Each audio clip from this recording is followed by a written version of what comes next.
miracle going. I got the seasons going. I got some sunshine and some rain, and I'm God. But the way I've arranged it, I just need a problem to a miracle worker. What would he be inclined to say? No problem. You got to hang out with folks like that. I belong to a small group like that. We do business around the world.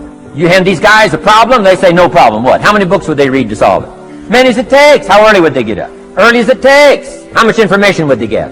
Much as they needed. So it's what? No problem. You got to hang out with folks like that. Jesus said this will be no problem, the tax thing. He said to his disciple, it's simple.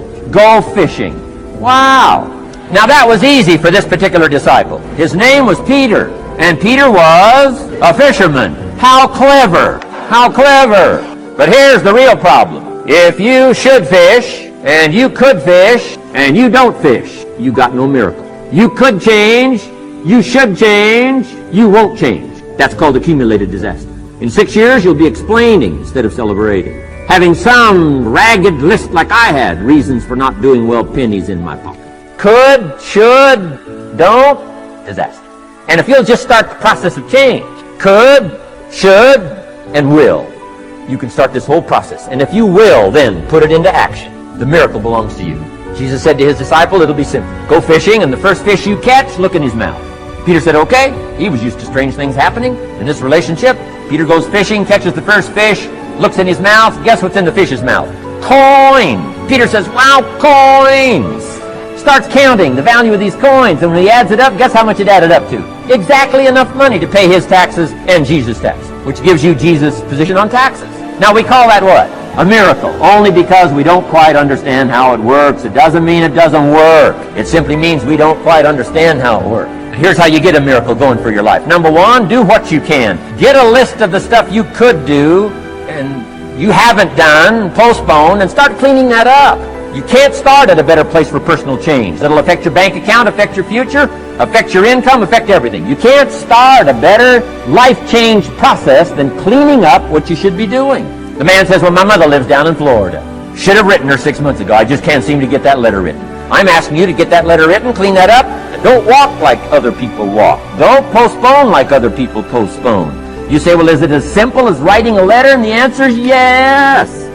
Where else would you start for life change, personal change? You don't need a pink package to fall out of the sky. You don't need massive bombard pre-conscious, subconscious.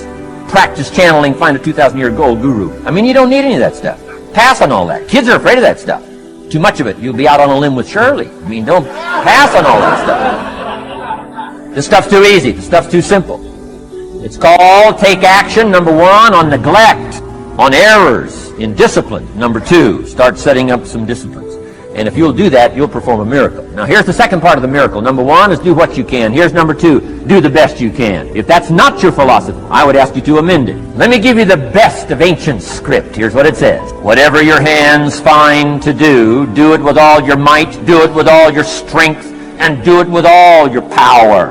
What a good philosophy. That kind of philosophy will revolutionize your life if you haven't picked it up late. Guy slips in late, company doesn't seem to mind, slips out early, first one in the parking lot, heading for happy hour. Stretches his break, comes early for lunch, late back from lunch, company doesn't seem to notice. Guy says, best as I can calculate, I'm putting in about a half a day's work and I'm collecting a full day's pay. And the guy says, I got it made. Little does he know the seeds of his own disaster are already being sown by the weakness of his own personal philosophy. It's not the economy that's going to determine your next 6 years. It's your philosophy about labor and about activity and about miracle and soil and seed and sunshine and rain and the economy and the banks and the money and the companies and the schools and what's going on. It's your philosophy and your attitude and then your ability to take action. All of that we call the process of life change, miracle working. Let's get to work. You are beautiful. I'm so excited to be here. I'm very honored to be invited here by a man that I consider an icon when it comes to personal empowerment, a man who is truly a Renaissance man who's ahead of his time and having the vision and the dream to create a Woodstock of the mind. He's making history. T. Harv Eckert, let's give him a round of applause. Let's give it to him. Thank you so very much. Yes. And I consider him a personal coach, an example of what we all can be when we make up our minds of living from our greatness as opposed to our fears. How many have some major goals you'd like to achieve? Raise your hands, please. Very good. I like to ask that question. There's no saying that if you aim at nothing in life, you hit nothing dead on the head. I've been looking at my life and reflecting on my life because 10 years ago I was diagnosed with prostate cancer. I stand before you because of God's grace and mercy and faith, in knowing that as we work together, as we believe in the possibilities of the fact that healing takes place first within, then without, the possibility is unlimited of what we can do. I'm going to do a national tour called You Are More Powerful Than Cancer. One of the things I think doctors should never tell anyone they're terminally ill. I think what they should say is that my knowledge and ability to help you has terminated.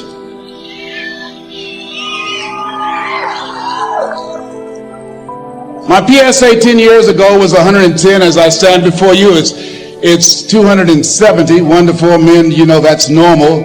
And PSA stands for prostate specific antigen, but to me, PSA stands for positively staying alive. I was reflecting on my life during the time when I received 238 radiation seed implants. And as I looked at my life, I asked myself a question. And I want to ask you a question.